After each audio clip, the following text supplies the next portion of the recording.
Andhra Pradesh assembly parliament ఎన్నికలకు సిద్ధమవుతున్న వైసీపీకి ఇన్ఛార్జీల మార్పులు చేర్పులు పెద్ద ఎత్తున తలనొప్పి కలిగిస్తున్నాయా? అందులో భాగంగానే వైసీపీ అగ్రనేత వైవి సుబ్బారెడ్డి చేసిన వ్యాఖ్యల్ని చూడాలా?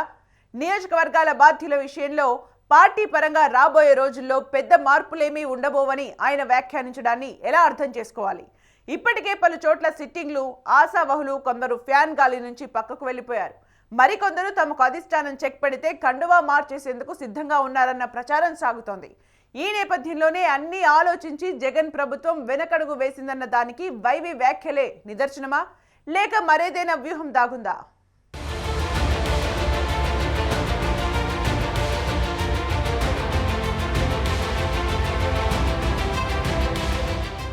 వై నాట్ 175 సిద్ధమంటూ ఇప్పటికే ఆంధ్రప్రదేశ్ అసెంబ్లీ పార్లమెంట్ ఎన్నికలకు సమర సంఘం మోగించింది వైసీపీ. పార్టీ క్యాడర్ను ఉత్సాహపరచడంతో పాటు ప్రజలకు ప్రభుత్వం తరపున జరిగిన మేలును గుర్తు చేయడం, సర్కారు పథకాలు అందిన విధానంపై వారిని చైతన్యపరిచి మళ్లీ రానున్న ఎన్నికల్లో వారితో వైసీపీకే ఓటు వేసేలా చూడడం లాంటి వాటిపై శ్రేణులకు దిశానిర్దేశం చేస్తున్నారు ఏపీ సీఎం జగన్.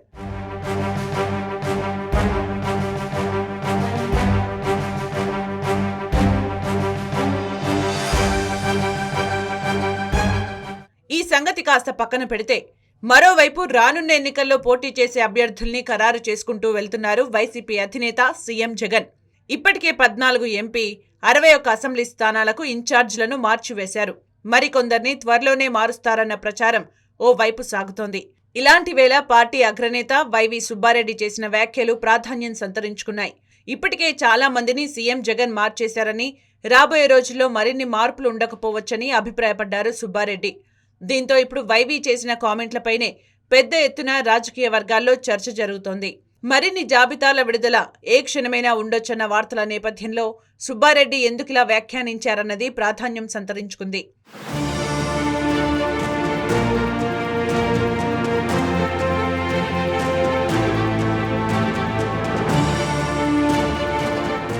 వైసీపీ నేతల నుంచి అందుతున్న సమాచారం ప్రకారం ఇప్పటికే విడుదల చేసిన జాబితాల్లో జరిగిన ఇన్ఛార్జీల మార్పులు, చేర్పులు, వాటి పర్యావసానంగా ఎదురవుతున్న సమస్యల్ని గత కొంతకాలంగా పలువురు నేతలు అధిష్టానం దృష్టికి తీసుకెళ్లినా లాభం లేకపోయిందని, దానివల్లే పలువురు ఎమ్మెల్యేలు పార్టీ మారిపోయారని చెబుతున్నారు.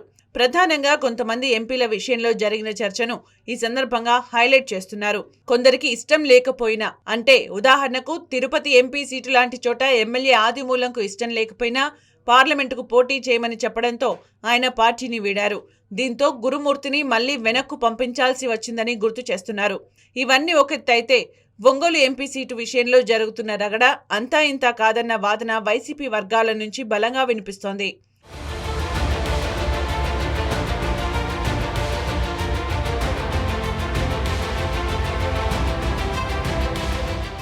ఒంగోలు ఎంపీ స్థానం నుంచి సిట్టింగ్గా ఉన్న మాగుంటకు మళ్లీ సీటు ఇచ్చేది లేదని ఇప్పటికే తేల్చి చెప్పారు సీఎం జగన్. దీంతో అప్పటి నుంచి గొడవ మొదలైందని చెప్పాలి. ఎట్టి పరిస్థితుల్లోనూ మాగుంటకు ఇవ్వాలంటూ జగన్ బంధువు ఒంగోలు ఎమ్మెల్యే బాలినేని పట్టుపట్టడంతో సమస్య మరింత జటిలమైంది, పీట ముడిపడింది. ఇక అప్పటి నుంచి చోటు చేసుకున్న మలుపులు, తెరపైకి వచ్చిన ట్విస్టులు అన్నీ ఇన్నీ కావు. ఇరు వర్గాలు పట్టుదలకు పోయాయి. చివరకు వైసీపీ అధిష్టానం ఒంగోలు పార్లమెంటు నియోజకవర్గ ఇన్ఛార్జిగా చెవిరెడ్డి భాస్కర్ రెడ్డిని నియమించింది. దీంతో బాలినేని ప్లేటు ఫిరాయించారు.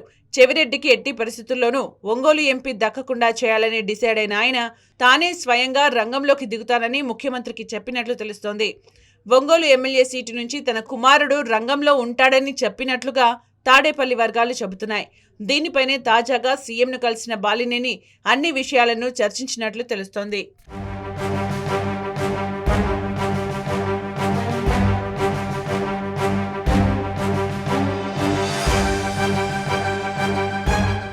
ఓసారి ఎంపీ స్థానం చేయి మారితే జిల్లాపై పట్టు నిలుపుకోవడం కష్టమని భావిస్తున్న బాలినేని ఈ క్రమంలోనే తానే స్వయంగా రంగంలోకి దిగాలని యోచిస్తున్నట్లు సమాచారం.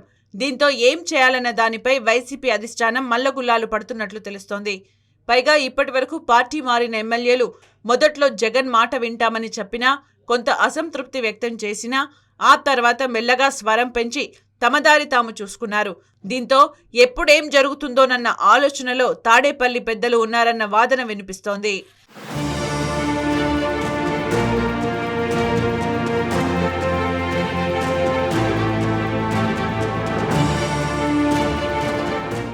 ఓవైపు రాజ్యసభ ఎన్నికలు సైతం ముంచుకు వస్తుండటంతో ఇప్పటికే వైసీపీ తరపున పోటీ చేస్తున్న అభ్యర్థులు నామినేషన్లు దాఖలు చేశారు.